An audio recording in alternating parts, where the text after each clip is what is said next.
Hello and welcome to Subject to Change with me, Russell Hogg. My guest today is Stephen Greenblatt. Stephen is the John Cogan University Professor of the Humanities at Harvard.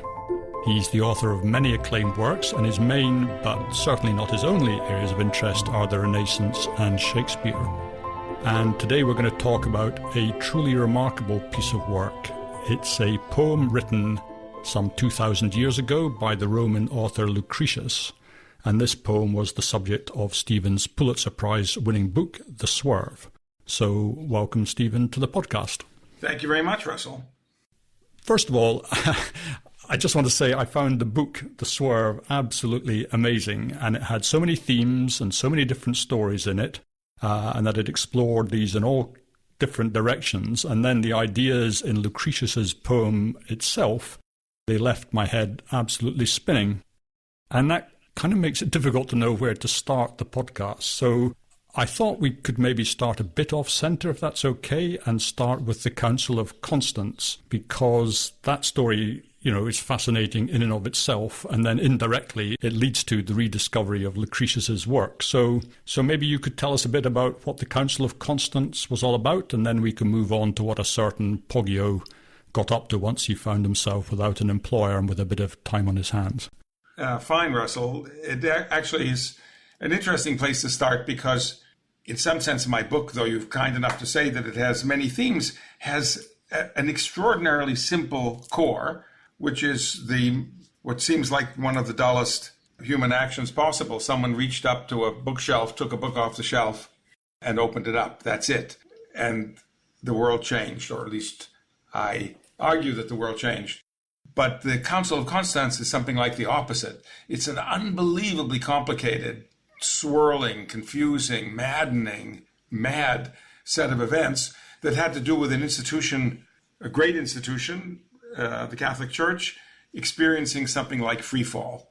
The Catholic Church, for at this point more than 30 years, had been fragmenting, falling apart in multiple directions. So already in around the year 1400, the Catholic Church had three competing claimants to the papacy.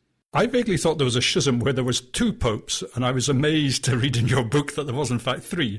Bad enough to have two, and then at a certain point, another national power got into the act. So there are, it's a very rich fruit that various national powers, resurgent powers, wish to pluck. So there's multiple claimants. There's a Spanish claimant, there's a Italian claimant, there's a German claimant, and they're all madly competing with their national forces behind them for the papacy. But the Roman Pope, the one we think of as the nominal ordinary claimant to the papacy, is a man named Baldassare Cossa by birth, and who calls himself John the 23rd. And the name John the 23rd is familiar to us, maybe familiar to many of your listeners, because of a very great 20th century Pope, Angelo Roncalli, who took that name again for reasons I'll explain. But there are historically two John the 23rds, this one back in the late 14th, early 15th century, and then the 20th century one. In any case, the one back in the time we're thinking about, at the time of the Council of Constance, is a fantastically complex, gifted, dangerous, thuggish, learned man. Not someone you would be very comfortable having lunch or dinner with unless you were quite secure in your defenses. And in fact, his predecessor had lunch with him and died shortly afterwards. It was widely suspected that Baldassare Cossa had something to do with the unexpected illness and death of his luncheon guest. In any case, he is under tremendous pressure, this Pope, to solve the problem of the fragmenting church. But he doesn't want to do it because he's afraid that he's a canny character, and he's afraid that he'll wind up losing. So he temporizes, delays under a lot of pressure to try to resolve the situation. And there are multiple suggestions as to how it could be done. And the one that he opts for, the only one that seems relatively possible for him, is not a negotiation, not some kind of deal, but a church council where all of the cardinals of the church come together from all over the world, which is to say all over the European world, and they try to choose a place. He tries to get them to come to Rome, all have lunch with him, as it were. They understandably resist, and there's a negotiation, and at the end they settle. He's under tremendous pressure because, for reasons, again, it's a complicated story, but for political reasons, Rome, which is a papal state, had resisted politically for a long time, but it loses militarily. Rome is overrun by enemy forces from Naples, basically supported by the Spanish. The Pope has to agree to, as a way of settling, to have this council in Constance, or they settle to have it across the Alps in the town of Constance, which you can still visit. There, many of the buildings associated with this council in the early 15th century exist, and actually, because we've recently gone through the anniversary of the Council of Constance, which took place in 1414, 1415. Many of the buildings have been fixed up. It's a beautiful place on the Bodensee. The town of Constance is on the border, the boundary between Germany and Switzerland. It's an extremely beautiful place.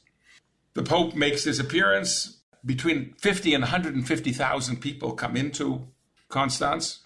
Not only the princes of the church and their elaborate retinues, but masses of people to take care of them, also political forces, powerful dukes, kings, and so forth. Also lots of prostitutes, food service people. I mean, anything you can imagine is crowding into Constance. And then the council begins. And in the Pope's retinue, Pope was, as I say, a dangerous man, but he was also a highly learned man. And the Pope's retinue are various papal officers in the papal court who include some of the great learned humanists of the age. And among them is someone called his apostolic secretary, principal, which is a very important position. And that is a position held by a very interesting, learned, complicated fellow who's the hero of my book, a man named Poggio Bracciolini. We can say more about him, but he's there in the enormous retinue, 600 people who cross the Alps and arrive in Constance for this extraordinary meeting. So let's see, I want to cut to the chase. The council doesn't go well for Pope John the 23rd. Clever as he is, devious and treacherous as he is, it's still that he has a lot of enemies, and the enemies prevail. At a certain point, he sees that things are not going well. He tries, in a way, to focus the attention of the council not on the political and economic and governance problems of the church, but upon heresy. And what he does is to stage officially a kind of debate or an appearance. He negotiates an appearance by the most hated enemy of the Catholic powers, which is the reformer Jan Hus, the great Czech Bohemian reformer from Prague. Hus doesn't just want to walk into Constance, as it were, unprotected and uninvited, so he's been challenging the authority of the church, not from the point of view who should be pope, but on the idea that the whole notion of the papacy is corrupt. Hus is a kind of proto, as we would think from later events, a kind of proto-Lutheran reformer of the church who thinks that the entire papacy is hopelessly corrupt and needs to be torn down. And he knows that he has terrible enemies. So he gets from the Holy Roman Emperor, who's a Hungarian ruler, he gets absolute assurance of safety. And with that safety, a safety to arrive and a safety to return to Prague, at the emperor's own word, he agrees to go to Constance to have an open, a free and open conversation with John the 23rd and with the other cardinals who are gathered there to try to express his vision for a reformed church. He arrives in Constance, and he's almost immediately arrested. The Holy Roman Emperor feels a little embarrassed because he's given his personal assurance, but he is told by the cardinals that it is not you're not obliged to keep faith with heretics. So Hus is imprisoned and awaits a hearing which will not go well. In the meanwhile, John the 23rd, Cosa, feels the noose tightening around his own neck. There's clearly some agreement going on behind his back to get rid of the schism in the church by yet another candidate, a compromise candidate that all of the national powers can get behind. And in the middle of the night, he flees. He puts on a cloak, a servant's cloak, and he flees from Constance, tries to escape, is eventually tracked down and arrested. And the end of that particular story, after he's arrested, is says that he is depopified. His tiara is taken away from him. His name is taken away from him. His name is canceled, as it were. So that's why the name John the 23rd was available, because he was erased, as it were. But he wasn't completely erased, was he? Because it was quite amusing to me that he was accused of all sorts of things. I think you said they kept secret the most serious charges, but they left in, I think, sodomy, rape, yes, murder. He did. He made a plea bargain that he wouldn't be executed. Actually, he's buried, and he has a marvelous tomb that you can visit today in the baptistry of Florence, that beautiful baptistry. And there's a grand tomb to this very person. But he made a deal because he lived the rest of his life perfectly cheerfully, as it were, as a prince of the church. But it was a plea bargain that he would go quietly in exchange for the suppression of the 17 worst charges against him. But as I write, what's astonishing is that the charges that are not suppressed are ones that make your hair stand on end. I mean, any conceivable nightmarish thing. So what he could possibly have suppressed? Cannibalism is my thought, or something unbelievable, because the rest of it is about as bad as it gets. Anyway, he is out, and that the whole reason that this story, which is astonishing, as you say, in itself, figures in my book, which is about the recovery of an ancient text. It figures in my book because his entire entourage, his elaborate, remarkable group of secretaries in this enormous bureaucratic apparatus that the papacy had, is basically furloughed. And they have nothing to do. Some of them most of them go back to Rome, try to pick up the pieces, try to get a job in the new papal administration, figure out what to do with themselves. But our hero, Poggio Bracciolini, doesn't go back immediately to Rome. And that is where, in effect, our story today can start, because he finds himself out of work, time on his hands, and he's in a strange place in this area on the border of Switzerland and Germany. He's an Italian. He doesn't speak any German, but he has very, very good Latin, of course, because his work is in Latin. He studied Latin, and he has a passion. And the passion is not for the political or theological events of the present. His passion is for the ancient world. He participated in this extraordinary moment in the later 14th century of an awakening to the riches, the power, the allure of the pagan past. They had always been, of course, all you have to do is set foot in Italy today, and in fact, in most of Europe, but you realize that the past is never completely gone. You're surrounded, in the case of Italy, by the extraordinary traces of the pagan past. Start with the Colosseum, but many, many others. You grew up in that. Everyone grew up in that forever since the decline and fall of the Roman Empire. But what happens in the late 15th century is that there's a movement increasingly excited and profoundly learned to try to recover, not simply dig up although there was plenty of that, dig up the statues, collect them, the coins, the glass bottles, whatever you could find under the ground, but also to recover, study, restore the texts, the works from the past, which of course are works by people who are not saved, who have not received the good news of the coming of the Messiah, but who left these extraordinary works behind. And Poggio is part of a group of people, not only Italians, but many, many Italians, but others from Europe who become completely gripped by the idea that we could get some of these works that have not been read, circulated, studied for centuries, we could somehow get them back. But how do you get them back? Where were they?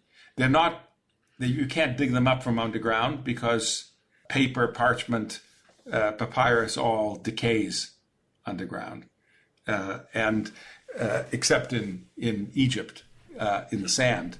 But otherwise, in the climate of Europe, anything that even though parchment particularly lasts a very long time, but after a certain period of time, it begins to get eaten or fall apart. And even if it's kept relatively carefully and kept out of the rain and kept out of the fires, it won't last. So if it hasn't been copied in, let's say, 300 years, it's very unlikely to be legible or to survive any longer. And that's the fundamental problem that these people who were obsessed with getting the works from the past back faced.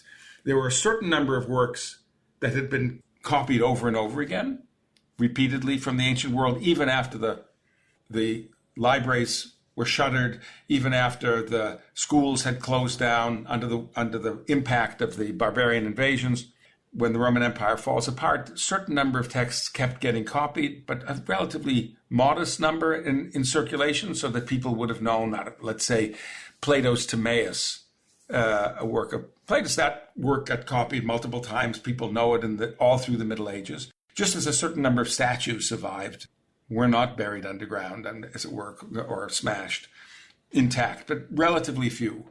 So where is the rest of it? Where is the rest of it is the question. And they begin to find the rest of it. And they find it in people who get interested in this starting in the 1360s and 70s, they're interested in finding it. They realize that many of these texts that they're interested in have been copied. They have miraculously survived in very small numbers of copies, where, paradoxically perhaps, they've been copied in monasteries. They've been copied by the monks. They haven't been in circulation by outside monastic communities, but they have been preserved. So that's where we start. You mentioned that Poggio is one of a group of humanists. So who are the humanists? Are they the people that you talk about, the people that have this passion to uncover the works of antiquity? Yes, Poggio was a special kind of humanist. He was, of whom there was a group there. He was an unbelievably canny book hunter. We'll come back to book hunting in a minute. But the humanists, it's a term. It doesn't mean what we now take the term to mean, having something to do with religious skepticism, with a kind of secular, a set of secular interests outside the Christian community. Humanists here mean people who are interested in what were called the study of the humanities, by which these people in the 14th century meant the study of letters, of literature, very broadly speaking, of fictions, of poetry, of philosophy, and principally the study of the literature of the past. So we're talking about people.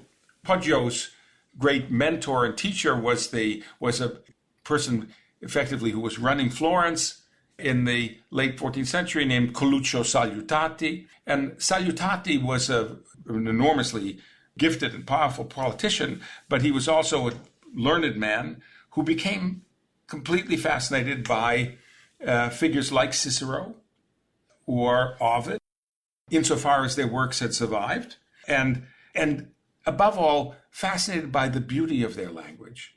So there's a kind of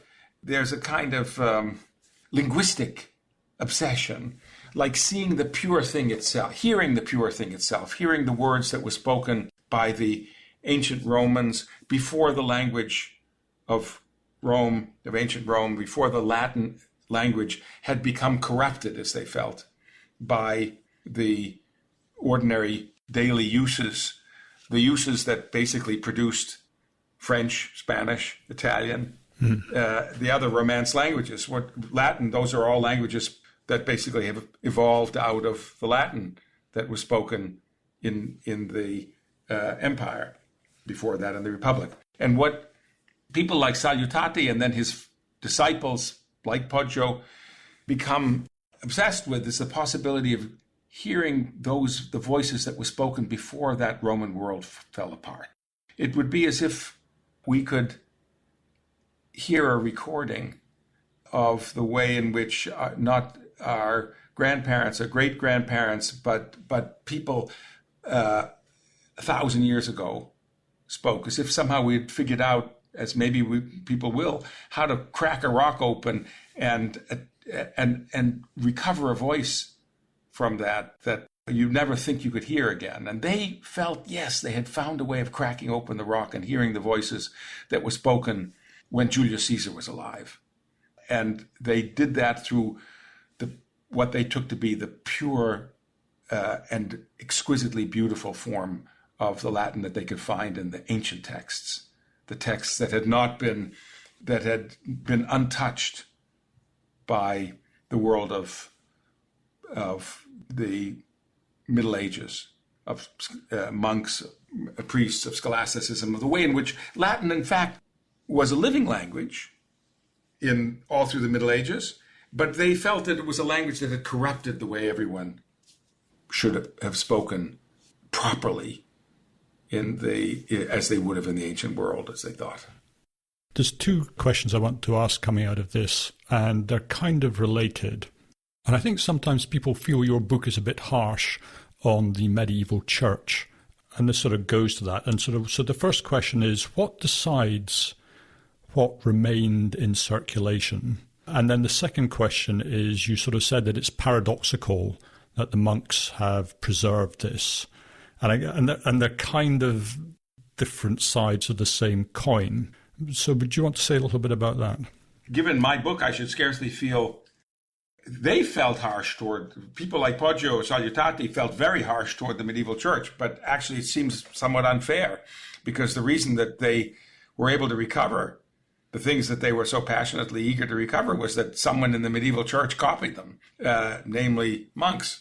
So this group of people who were themselves very much bound up with the church, Poggio, as I said, is the apostolic secretary in the papacy, nonetheless felt that he was recovering these texts, taking them from the hands of the barbarians. But the barbarians in question were the monks who copied them. So that complicates the picture.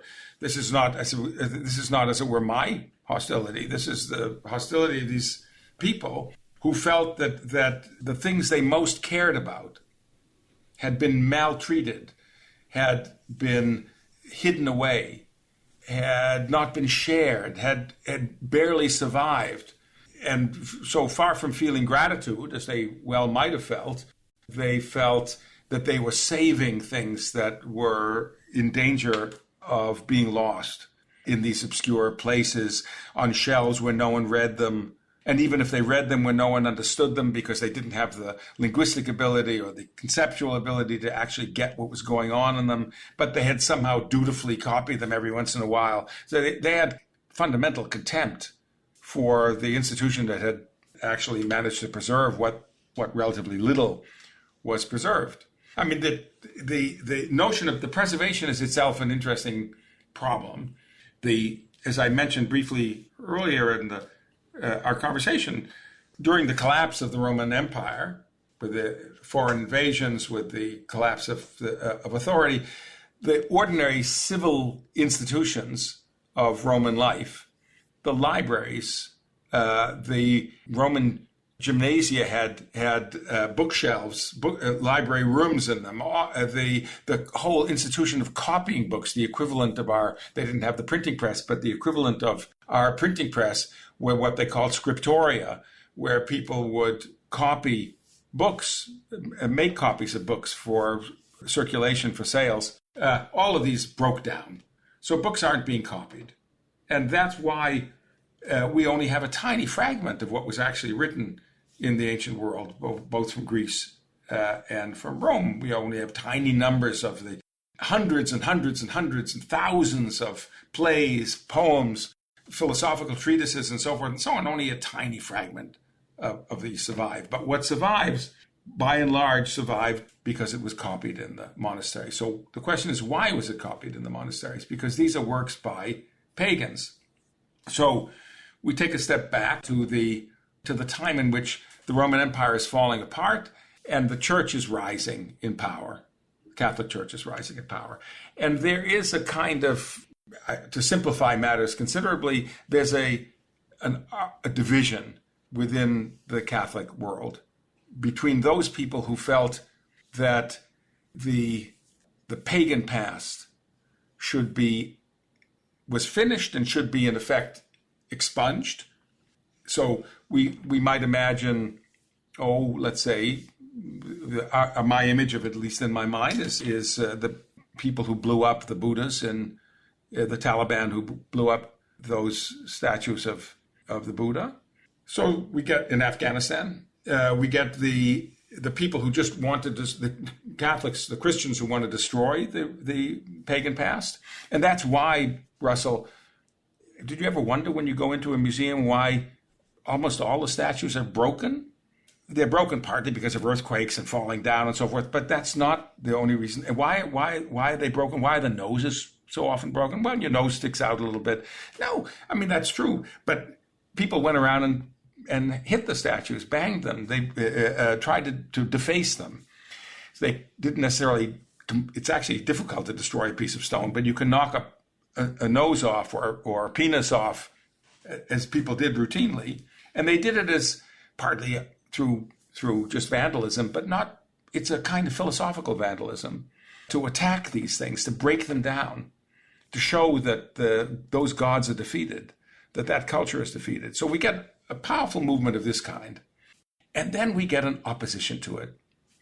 And the opposition appears quite early. And again, symbolically for our purposes, St. Augustine, who as usual is at the center of the argument in the late 4th and 5th century, makes the case that we shouldn't destroy the works of the pagan past. We shouldn't stop reading these texts even. He says, Augustine says, I wept for Dido when I was, because of reading Virgil's Aeneid when I was young. I should have been weeping for myself rather than Dido. My soul was suffering. What did I care about Dido? But he doesn't say, let's burn the Aeneid. They could have said that. There were people who said that, or the equivalent of that, but he doesn't say that. He says instead, he takes a line from a passage from the Hebrew Bible, from Exodus, when the people of Israel, when the Jews are leaving Egypt, they are commanded by God to take Egyptian treasures with them. It was called the despoiling of the Egyptians. And they took the treasures with them. Of course, the Bible says, thou shalt not steal, the Ten Commandments, and yet the Jews are told to borrow precious things from the Egyptians and take them with them. So Augustine and those people within the church who wanted to save the ancient texts used that passage, that language, to say, yes, we can despoil the Egyptians, meaning we can preserve what is beautiful and precious in the pagan texts and use it for ourselves. And we can do so morally, Augustine said, because actually that was all created by God in the first place.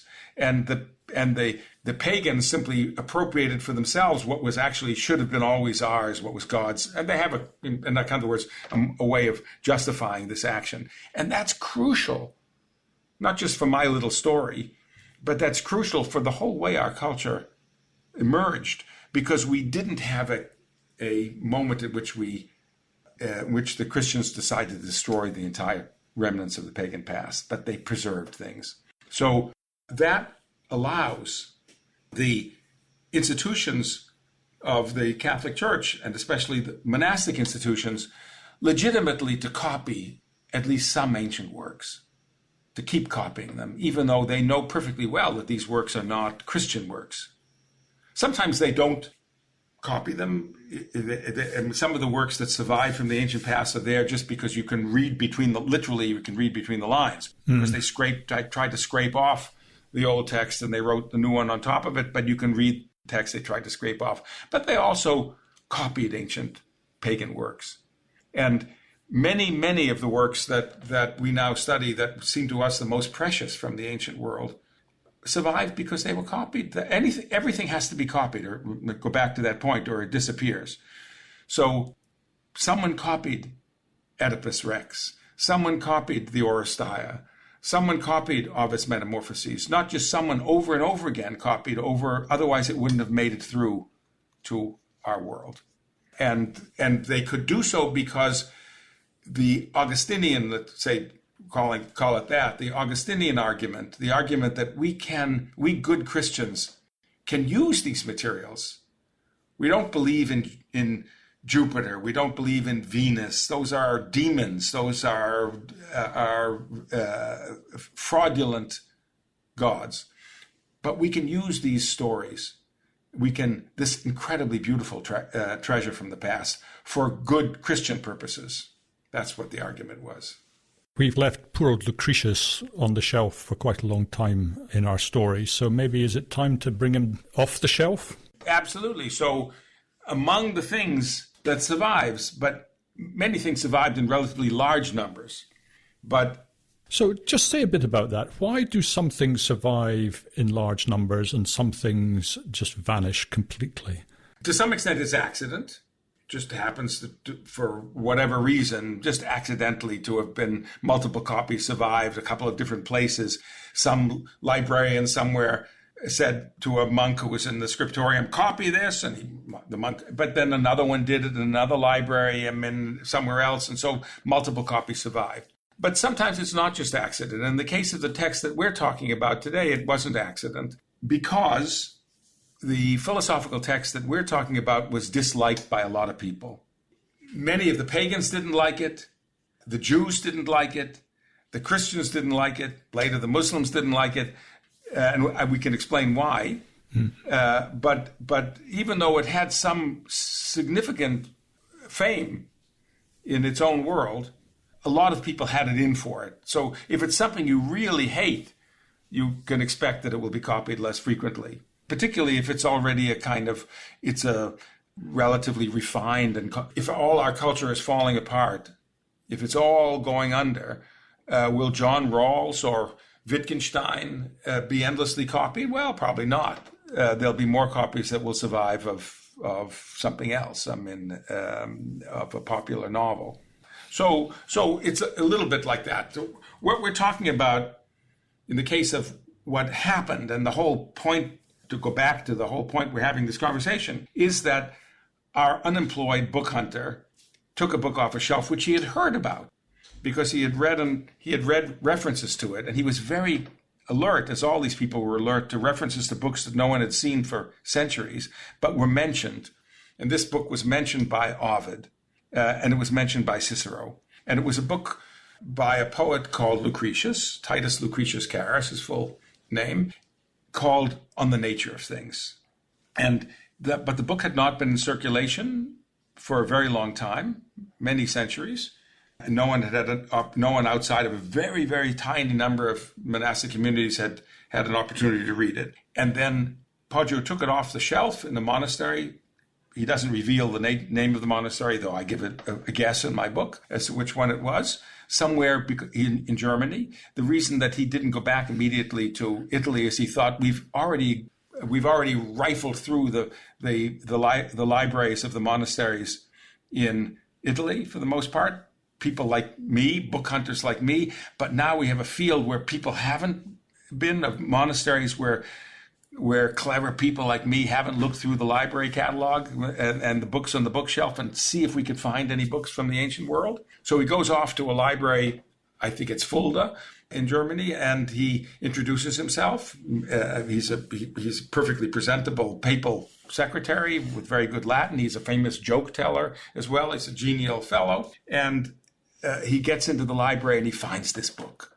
And he takes it off the shelf, he gets it copied, and it begins to circulate again. So why is this book, as opposed to all the other books that we could talk about, so important? It's because it was the most complete account, the only complete account from the ancient world that survives of a philosophical school called Epicureanism. It goes back to the philosopher Epicurus in the ancient world and Greece. But Epicurus's works are largely lost, only survive in very tiny fragmentary form, a letter here, a letter there, but almost nothing full. And this is a full account by a follower of Epicurus of a theory. And the theory is explosive. And that's why we're talking about this at all today, Russell. The theory is explosive because it says that the universe consists only of atoms, little tiny indestructible particles, and emptiness and nothing else. That's all there is out there. There are infinite numbers of atoms combining and recombining, and there's nothing else. No mysterious, ghostly forces that connect anything, no hidden designs. It's just atoms crashing against each other, connecting, disconnecting, coming together, coming apart. There's no creator or designer. The nature that exists is the nature of these atoms, and it's ceaselessly and randomly experimenting. Things are just constantly banging together, coming apart. The world, this theory says, was not created for or about human beings. It's not our story. There is no reason to believe that our species is forever. There are other species that have existed, Lucretius writes, on the earth before we existed, and they've disappeared because they weren't adapted to their environment. There will be other species after we disappear. There's no reason to think that it's not all about us. Humans are not unique. We're made of the same stuff that everything else is made of, the same stuff that the stars are made of and the rocks are made of the same atoms, but in different configurations. And that's true all the way through us. That is to say, it's true of our bodies, but it's also true of our souls. The Epicureans thought that there was such a thing as a soul, but it was made of atoms. They're very delicate atoms, very fine atoms, but they're going to come apart the way our bodies come apart. And that means that there's no afterlife. There are no post-mortem punishments and rewards. That's not anything that we need to worry about or imagine. In fact, Epicurus and Lucretius argued that all organized religions are superstitious delusions. They're based on fear. Fear largely that something is going to happen to you. The fear of something, as Hamlet says, something after death. The undiscovered country from whose bourne no traveler returns. And in fact, Lucretius says that religions are invariably cruel. There are almost always stories of sacrifice, usually the sacrifice of children. So what's the alternative? Lucretius says, the alternative is pleasure. All creatures, not just humans, but all sentient creatures attempt to enhance the amount of pleasure and to reduce the amount of pain that they experience. And this makes sexual desire the central element in human life. So you can imagine, Russell, what the Christians thought when they read this text, or the Jews, or even the pagan poets. This is a scientific, philosophical vision that doesn't please anyone in a religious context, least of all the Christians, who have an account of sacrifice and of pain that makes it actually, in many ways, more important than pleasure for the salvation of human beings. That say, of course, that it is all about our story, that we're different from snakes and tortoises and cockroaches. We have souls that are immortal. So when this text it's not surprising the text disappeared. It's amazing that the text survived. And why did it survive? It's an interesting question. Why did it survive, but the other Epicurean text didn't survive? And I think the answer is that it's an unbelievably beautiful poem. It's a poem, a very long philosophical poem in gorgeous hexameters, the poetic meter in which epic poetry in the ancient world was written, and it's beautiful. And that beauty probably helped to save it, though it's saved by a hair. There are probably two copies that exist in the world. At the time that Poggio founded, there seems to be only one copy of this text in the world. There turns out to be a second one. But that it just hanging by a thread. And Poggio, who was a good Christian, a proper Catholic, who has no interest in thinking that the world just exists of atoms and emptiness and nothing else, but he takes the book off the shelf and gets it copied, and it begins to circulate again in the world. One of the most disappointing things about your book, I think, was the fact that Poggio, he's a keen book hunter, he's fascinated by the ancient world, and yet we got no sense that he himself interacted with the poem in any meaningful way. And that just startled me. Yes, I mean, the way I don't find it disappointing, I find it kind of thrilling or fascinating. I mean, that it would be as if we dug up we do this from time to time. I mean, we dug up a work that was in a language we could understand, but that made no sense. None of this, what I've just spelled out from Lucretius, makes no sense whatsoever in the early 15th century. A world in which there are no rewards and punishments delivered by God, in which God is not threatening you or rewarding you for your behavior. A world that's not about human life as the central, meaningful story of the universe. A world in which the earth is just one of any number of chunks of matter floating around in an infinite universe with atoms, that no design, no intelligent design. How did things like our eyes or ears get created? Well, by this mutations, Lucretius thought. None of this makes sense. It's just crazy. It sounds crazy. So it's beautiful. Poggio did understand perfectly well that it was written in very, very beautiful Latin. And it begins with this marvelous invocation of the goddess Venus as a way of invoking sexual desire, which Lucretius and Epicurus thought is at the very center of the way things connect and disconnect in the sentient world. But it didn't make sense. So in a way, the thrilling story for me is how slow it is, as to how daring it is, how dangerous it is to entertain any of these ideas. What if we listen to, human life is full of this anyway, ideas that seem completely crazy, and that it takes a very long time before people are willing to accept. We know this in very modest forms. The suffragettes who get arrested for saying that women should vote. Most people think this is mad. I mean, we can make a long list of things of this kind in our own world, that gay people should be allowed to marry.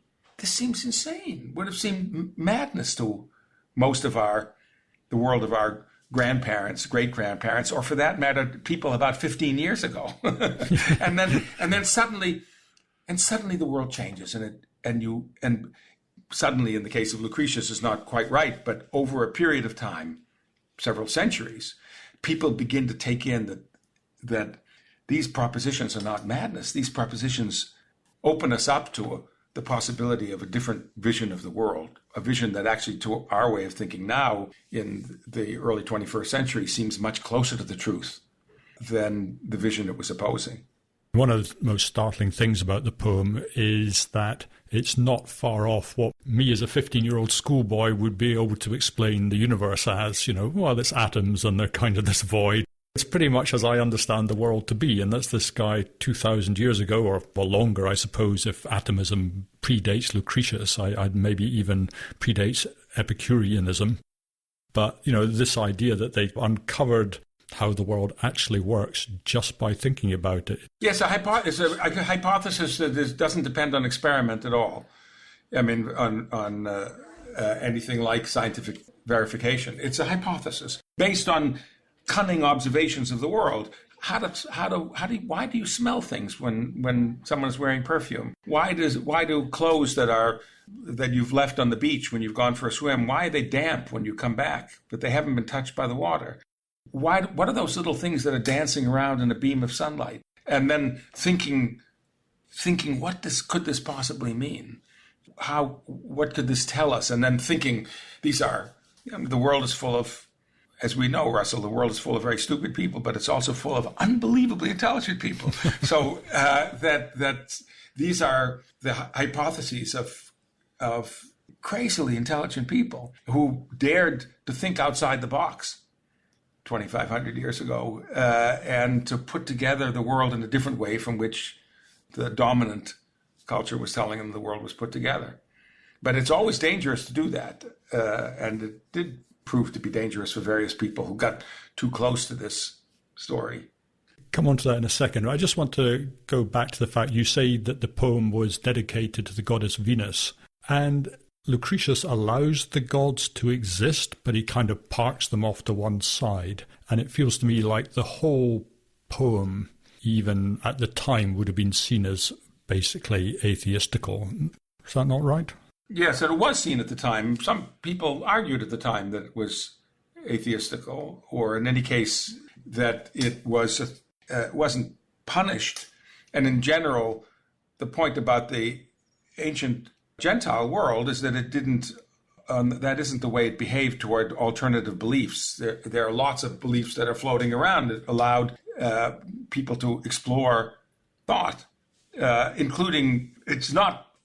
If you absolutely denied the existence of the gods, you could get in trouble. Though even then, very, very few people got in serious trouble for that in the ancient world. But of course, Lucretius, as you've just said, doesn't deny the existence of the gods. He just says they're not interested in us. If the gods exist at all, they would be doing what we would like to be doing, which is to get as much pleasure as possible and to avoid pain. And the idea that we would care, that if we were a god, that we would care about what these other creatures were doing down there, humans, would be crazy. Why would we worry ourselves about what humans were doing? We'd be taking pleasure in our world, the world of gods. So in general, it's the case that as they say, our word for heresy, and we can return to Jan Hus getting burned at the stake at the Council of Constance. So to complete that story, Jan Hus gets killed despite the promise of free passage. The word heresy comes from the Greek word meaning choice. Huh.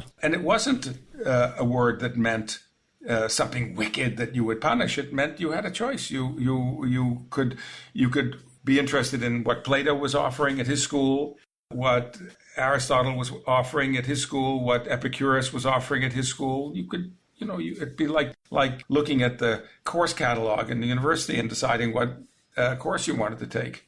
And it only becomes a word as it now means, heresy, when you think that people shouldn't have a choice, when you think people have to believe what you tell them to believe. And that, of course, is what the Christians preeminently, but the Muslims and the Jews also, monotheistic religions generally tended to diminish the possibility of choice. I suppose one of the issues for the Catholic Church is that they had seen again and again religious wars and troubles when you had factions within the Christian Church. So there was something to be said just on a practical basis that you would say, no, there must be no heresy. We must have one faith because otherwise we'll be tearing each other apart. Sure. It's always the argument for having a one-party system in a huge country. Let's call it China. You still have only one party. Why? Because it diminishes the possibility that you'll have falling apart through competing factions. And Lord knows in the United States now, in my lifetime, the level of bitterness that is arising between competing parties is frightening. So tell me, what's your own religious beliefs? Are they basically along the lines of Lucretius's view of the world? No, my own religious beliefs are rather like Lucretius's, but in the special sense of Lucretius, Lucretius and Epicurus thought that you shouldn't. I mean, they thought that it was ridiculous to believe that some mysterious spiritual force was watching you and going to throw a lightning bolt down at you if you did something that was against the religious order. But they also thought that you were meant to heighten pleasure and reduce pain. And if part of the heightening of pleasure was to sing hymns to the god, this is a poem that begins with a hymn to the god, they thought you should go for it. They just didn't think you should actually believe what the fearmongers told you to believe. That's to say, Lucretius saw nothing wrong with offering a sacrifice Lucretius in general didn't think it was a good idea to cut the throats of animals. I mean, because animals were looking for pleasure the way the rest of us were.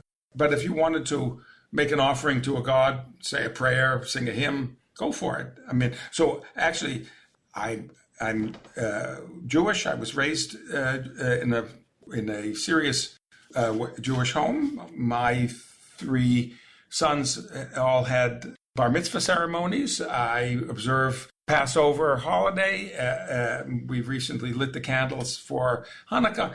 I do it with great pleasure. I mean, it's part of the pleasure of my life. It's part of a feeling that I'm connected to an ancient community of belief. But truthfully, Russell, do I think that when I die, I will? Well, actually, Jews don't have to believe that I'll go to heaven or hell. I mean, Jews had a rather obscure notion of what was in the afterlife. But I don't. If I eat a bacon and cheese sandwich, do I feel that God is going to punish me? No.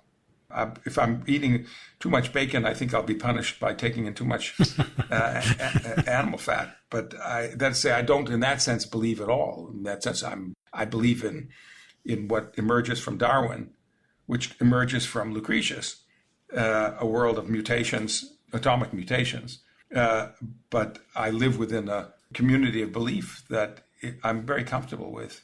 And the book is called The Swerve, which comes from this idea that in order to get everything started, the atoms can't just go straight down. They must occasionally take a swerve. And your analogy, I think, is that the reappearance of this book is a kind of a swerve in human history, which then kind of has repercussions, ripples come out from it.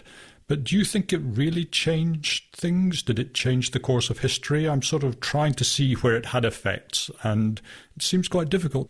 I think it did have an effect, but not an effect that can be directly, not like a ball hitting another ball in a maze and moving it down the hill. It's a more complicated set of exchanges. And let's take a step back. What we, and you invoked yourself a minute ago, Russell, as a 15-year-old, what we basically believe about we, meaning people who've had the ordinary education that we've all had, we basically believe about the universe is vastly closer to Epicurus and Lucretius, vastly closer to De Reum Natura than it is to anything from the Judeo-Christian world. Yeah. And so where did we get this idea?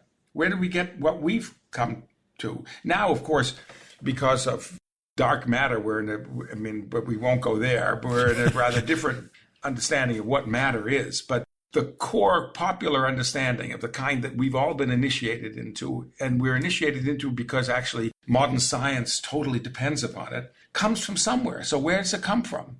Well, if you trace it back, it comes from its origins. If you do a genealogical study, its origins are in ancient atomism. And how did ancient atomism get to us? Well, it got to us by way of Lucretius's De Reum Natura, which was found in 1417 by Poggio Bracciolini and recirculated in Europe. It didn't immediately make everyone fall down on the street. On the contrary, they thought it was crazy. But eventually it does manage to infiltrate, to find its way into, and by the 18th century, by the Enlightenment, finds its way totally into our world, so that it's always indirect. It's always somebody else's reading of it, as it were. Darwin didn't need Lucretius, but his grandfather Erasmus read Lucretius with great passion, and Darwin gets it that way, as it were. I mean, so it's always being passed around, as it were, indirectly. But yes, I do think it changed the world in a way that poems can change the world. It just doesn't happen in the instant way that we think when we think of radical change. We expect it to happen like an explosion. Yeah. That was absolutely fantastic. That was a tour de force. All right. Well, we went on too long, probably, the first part, but you can, I don't know how much comes out of this at the end, Russell. I usually just take out the ums and ers, and if I say something particularly stupid, I might take that out, but I leave my guests in pretty much. And I thought that was all brilliant, actually. I really, really enjoyed it. Thank you. Well, kind of you. And I really, really enjoyed the book, and it got me to read, well, I've got to be honest, I haven't read the whole of the poem, but I've read the best part of it, and it's... The trouble with the poem, of course, is that there are tedious bits of it. I mean, you know, you think, really? Enough. But when it's good, it's about as good as it gets. And it's subtle. You read it and you think it's obvious, but then you see he's developing an argument really very cleverly. Absolutely. I mean, and relevant now, I mean, the account of how you get epidemic disease, for example, is fantastic. We should have talked about that maybe. I mean, the account of it's our account of epidemic disease. It's not Apollo shooting an arrow at you. It's invisible substances that are randomly moving in the world and that mutating and that can cause plague. I mean, he has you may not have reached the end of the poem. Is that book 6, is it? Yeah, at the end of the poem is an incredible account of plague. And it's not about the fact that it's not happening because gay marriage is not producing this. It's happening because of a random mutation of atoms. I mean, and you have to figure out a way. He doesn't have a medical way of dealing with it. But it's startling. And if you think of how the world explained things like plague outside of this tradition, you suddenly realize this is a kind of liberation. It's not. It is an extraordinary poem because it explains the material world, it explains about evolution, it explains, as you say, about the plague, it explains the weather. It's an incredibly all-encompassing thing. And then it's unbelievable. But then underneath that, there's this philosophy of how to lead your life, you know, what follows from this. And as you say, it's a complete liberation. All right, Russell. Well, thank you very much for doing this. I haven't thought about this book for a little while. No, thank you. And I'm sorry to have taken up so much of your time. You've been incredibly generous, and so thank you. Not a bit. It's been a pleasure. Okay. Take care. Take care of yourself. Bye. Well, that's the end of today's show.